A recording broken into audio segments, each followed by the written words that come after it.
नमस्कार। आज हम लोग कुछ महत्वपूर्ण भूगोल के प्रश्नों को देखेंगे। शुरुआत करते हैं पहले प्रश्न से। पर्यावरण स्वच्छ रखने की दृष्टि से निम्नलिखित में से कौन ऊर्जा स्रोत सर्वोत्तम है? बहुत ही आसान सा प्रश्न है और ये कई बार परीक्षा में आ चुका है। इसका सही जवाब होगा सौर सेल। आप सबको पता है कि इस समय सौर ऊर्जा वो पर्यावरण स्वच्छ रखने की दृष्टि से सर्वोत्तम विकल्प है और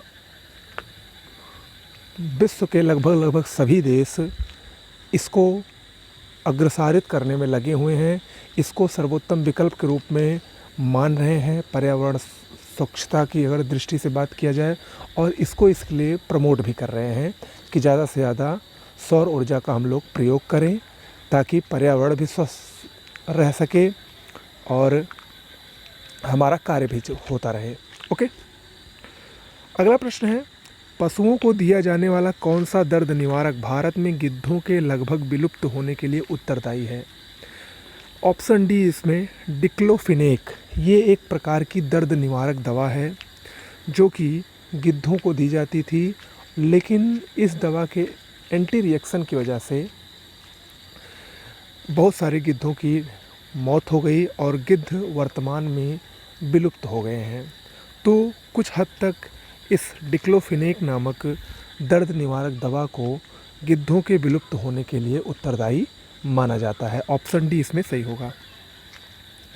अगला प्रश्न है, निम्न में से कौन सी नदी गंगा नदी में बाएं से नहीं मिलती है? देखिए, जो नदियां होती हैं उसकी जो सहायक नदियां होती हैं वो नदियों में दो तरफ से मिलती है। कुछ नदियां होती हैं जो बाएं तरफ से आके मुख्य नदी में मिलती है और कुछ होती हैं जो दाएं तरफ से आके मुख्य नदी में मिलती है। तो गंगा नदी की बहुत सारी सहायक नदियां हैं। इसमें से जो सोन नदी है, ऑप्शन डी सोन नदी, ये बाएं से नहीं मिलती है बल्कि ये गंगा नदी से दाएं तट से आकर मिलती है। ठीक है, सोन नदी अगर आप लोग जानते होंगे तो इसका उद्गम अमरकंटक से होता है। अमरकंटक से ये निकल कर दाहिने तरफ गंगा नदी से जाके ये बिहार में मिलती है। ये बिहार में मिलती है। ओके, शेष गोमती, घाघरा और कोसी नदियाँ ये गंगा नदी में बाएं से मिलने वाली प्रमुख नदियाँ हैं। ओके, अगला प्रश्न, भारत में कितने राज्य समुद्र के किनारे पर हैं? भारत 9 राज्यों से घिरा है समुद्र से, यानी भारत के 9 राज्य समुद्र से घिरे हैं। अगर हम एक तरफ से देखें तो सबसे पहले गुजरात, महाराष्ट्र, गोवा, केरल, तमिलनाडु, आंध्र प्रदेश, उड़ीसा और पश्चिम बंगाल, इतने राज्य भारत के समुद्र से घिरे हुए हैं। ओके, तो ऑप्शन सी इसमें सही होगा। इसमें एक छूट गया था कर्नाटक, तो कुल मिला के 9 राज्य हुए। अगला प्रश्न है, निम्न में से कौन सी एक हिमालयी वनस्पति की जात नहीं है? हिमालयी वनस्पतियों में महोगनी नहीं आता है क्योंकि महोगनी ये सदाबहार वन वाले पौधों की श्रेणी में आता है जो कि जहाँ पर अधिक वर्षा होती है वहाँ पाए जाते हैं। इसीलिए महोगनी वृक्ष ये ज़्यादातर आपको पश्चिमी घाट के जंगलों में या फिर अंडमान निकोबार द्वीप समूह के जंगलों में प्राप्त होंगे। ओके, अगला प्रश्न है, भारत में तांबे का सर्वाधिक उत्पादन करने वाला राज्य कौन सा है? भारत में तांबे का सबसे अधिक उत्पादन वर्तमान में मध्य प्रदेश कर रहा है। ऑप्शन सी सही होगा, मध्य प्रदेश। मध्य प्रदेश में एक तांबे की उत्पादन केंद्र है जिसको हम लोग मलाज खंड के नाम से जानते हैं। पूरे भारत में लगभग 70% तांबा मलाज खंड की खान से ही प्राप्त होता है जो कि मध्य प्रदेश में स्थित है। ठीक है, इसके अलावा तांबे के लिए खेतड़ी की खान जो कि राजस्थान के झुंझुनू ज़िले में स्थित है, बहुत ही फेमस है। ओके, अगला, पृथ्वी पर मरुभूमि यानी मरुस्थल होने की संभावना सबसे अधिक कहाँ पर रहती है? देखिए, पृथ्वी पर जो मरुस्थल होते हैं वो सबसे ज़्यादा 23 डिग्री अक्षांश के आसपास पाए जाते हैं। अगर आप पूरा वर्ल्ड का मैप देखें, 23 डिग्री यानी 20 से 25 डिग्री के बीच में अगर आप देखें तो जितने भी मरुस्थल हैं मैक्सिमम आपको 20 से 25 डिग्री के आसपास ही मिलेंगे।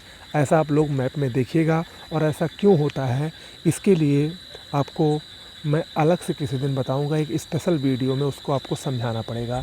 वो ऑप्शनल का टॉपिक हो जाता है। ठीक है, लेकिन आप इसको ज़रूर देखिएगा।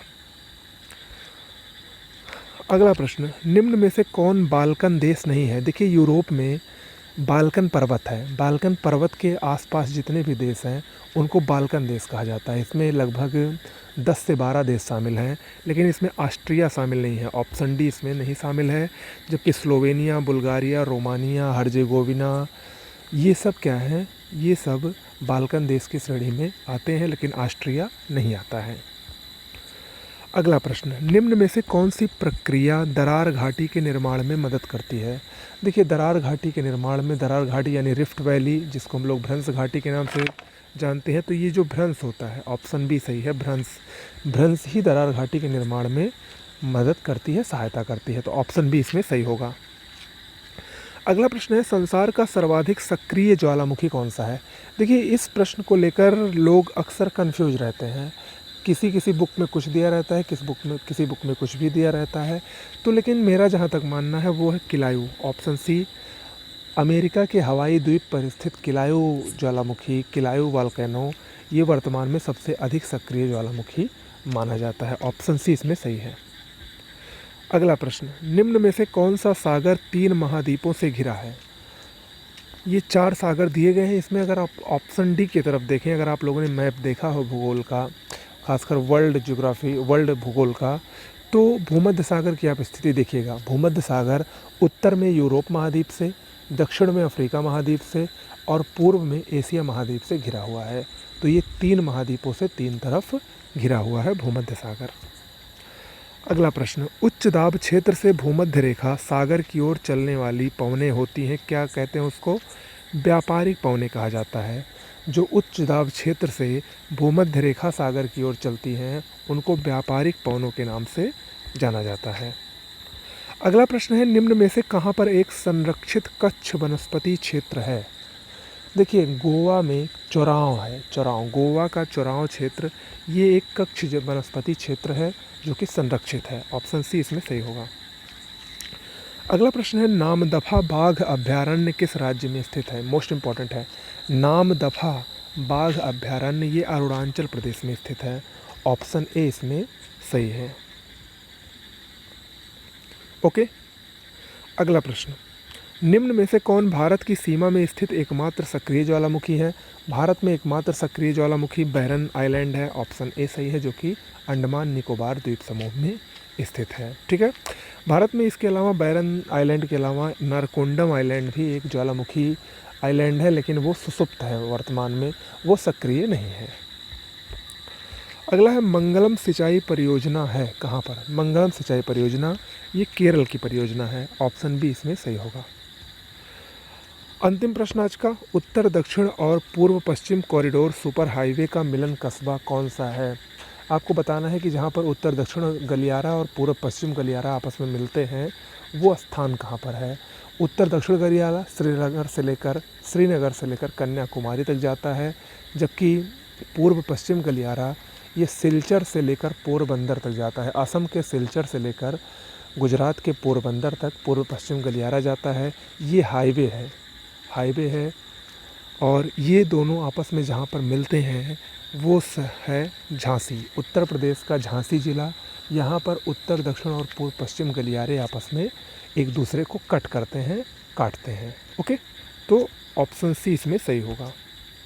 तो आज के लिए इतना ही करते हैं, कैसा लगा आप ज़रूर बताइएगा। अच्छा लगा हो तो वीडियो को लाइक शेयर सब्सक्राइब जरूर करिए, और इसके साथ ही साथ यूपी पीसीएस आरओ यानी सिविल के लिए भी टेस्ट सीरीज़ हम जल्द ही शुरू करेंगे, उसमें भी डेली आपको 15 प्रश्न मिलेंगे। नमस्कार।